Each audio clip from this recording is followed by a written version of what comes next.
Dans cet exercice, on va voir comment on peut obtenir l'équation horaire d'un objet qui est en chute libre verticale sans vitesse initiale. Alors à l'écran, tu vois qu'il y a un parachutiste avant que son parachute s'ouvre.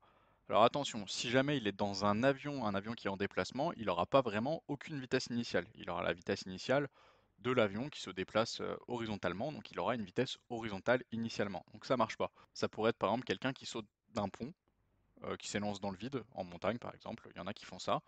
Initialement, il faut qu'il ait aucune vitesse. Avant d'attaquer l'exercice, il faut faire quelques rappels. Alors, ce qu'on appelle une chute libre, c'est le mouvement d'un objet qui n'est soumis qu'à son poids. Donc ici, le parachutiste, en tout cas la personne qui saute, elle est bien soumise qu'à son poids dès lors qu'on néglige les frottements. Donc il faudra négliger les frottements. Quand on fait une chute libre, on considère que le déplacement verticalement, il est de quelques centaines de mètres, voire de quelques kilomètres.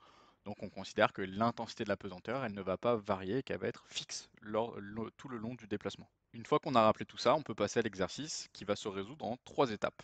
La première étape, ça va être tout simplement d'appliquer la deuxième loi de Newton. Pour appliquer cette deuxième loi de Newton, il y aura quelques précautions à prendre. Il faudra bien préciser l'objet qu'on est en train d'étudier. Donc en général, ce sera assez simple, hein. Ici, c'est le parachutiste, la personne qui saute, la personne qui est soumise à la chute libre. Préciser le référentiel d'étude.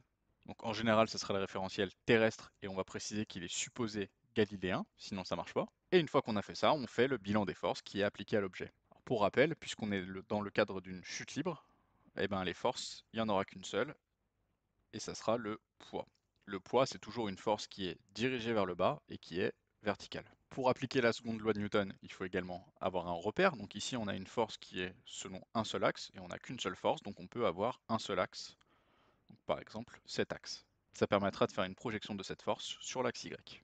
Une fois qu'on a fait ça, on peut écrire la seconde loi de Newton. Donc la seconde loi de Newton, c'est la somme des forces extérieures donc appliquées à l'objet, hein, tout ça c'est sous-entendu, est égale à la masse fois l'accélération de l'objet. Ici, la somme des forces extérieures, on l'a dit, il n'y a que le poids. Donc le poids, c'est égal à la masse fois l'accélération. Pour rappel, c'est quelque chose à connaître, mais le poids, c'est égal à la masse fois l'intensité de la pesanteur. Donc on remplace. Ici, on remarque qu'on a les masses à gauche et à droite du signe égal, donc on peut les enlever.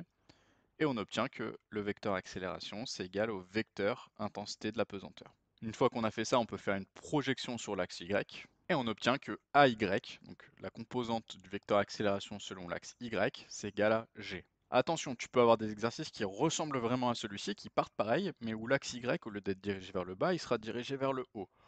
Dans ce cas-là, il peut y avoir un signe moins ici dans ton exercice qui apparaîtra devant le G. Ça ne veut pas dire que ton exercice est différent, ça veut juste dire que l'axe, le référentiel, est très important.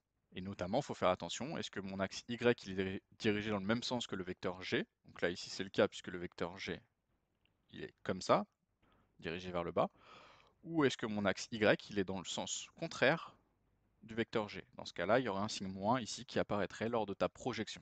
Une fois qu'on a obtenu le vecteur accélération, on peut passer à la deuxième étape. La deuxième étape va consister à obtenir le vecteur vitesse par intégration de l'accélération. Donc ça suppose de savoir réaliser des calculs d'intégrales. Alors souvent, tu dois faire ça en cours alors que tu n'as même pas encore vu les intégrales en maths.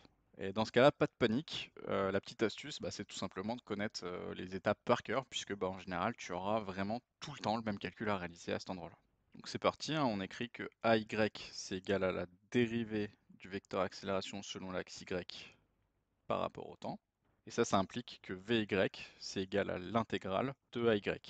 Ici AY c'est égal à G, donc c'est égal à une constante. Et l'intégrale d'une constante c'est G fois T, puisque bah, la variable c'est le temps ici, plus grand C, une constante. Il ne faut jamais oublier de déterminer la valeur de la constante à cet endroit-là, qui va dépendre uniquement des conditions initiales sur la vitesse.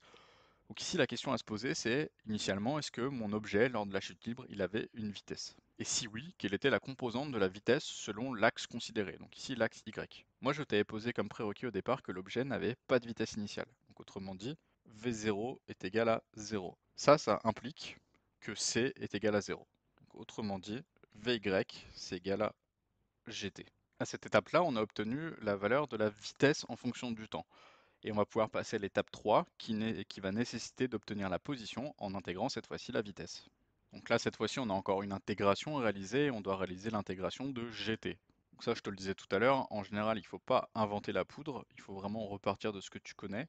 Et du coup, quand on intègre GT, ça fait 1 demi de G. Donc ce qu'il y a devant le T reste et on ajoute 1 demi fois T au carré. Et il ne faut pas oublier, de la même manière que tout à l'heure on a une constante, il y a encore une constante ici qui va apparaître. Ici, attention, quand tu précises la constante, bah, il ne faut pas que ça soit la même que tout à l'heure. Tout à l'heure c'était C, il n'y a aucune raison que la constante ici ça soit la même, donc tu peux l'appeler C avec un 1 en indice, C', enfin voilà, appelle-la B, D, appelle-la comme tu veux, mais il faut vraiment que ce n'est pas le même nom que la constante que tu avais lors de l'étape 2. Et cette fois-ci, on va vouloir déterminer la valeur de la constante C' en utilisant les conditions initiales sur la position. Donc moi là, tu remarques qu'au départ, j'avais pas précisé l'origine de mon axe Y. Donc j'avais pas dit si ici c'était le point 0, si le point 0 était plus bas, plus haut, j'ai pas précisé. Autrement dit, j'ai pas précisé quelle était l'altitude de la personne qui sautait à l'instant 0. Donc tu peux également avoir des différences en fonction des exercices. On peut par exemple considérer que le point 0 c'est au sol, ou on peut considérer que le point 0 c'est là où on saute. Donc moi, pour simplifier, je vais considérer que le point 0 c'est le point à partir duquel ma personne sautait. Donc, autrement dit, à l'instant 0, la personne avait une altitude 0. Autrement dit, C' est égal à 0. Ça permet d'obtenir que Y, c'est égal à 1 demi de gt au carré. Et ça, c'est ce qu'on appelle l'équation horaire du mouvement. Dans le cas particulier où on a une chute libre sans vitesse initiale, où les conditions initiales sur la vitesse et sur l'altitude étaient égales à 0.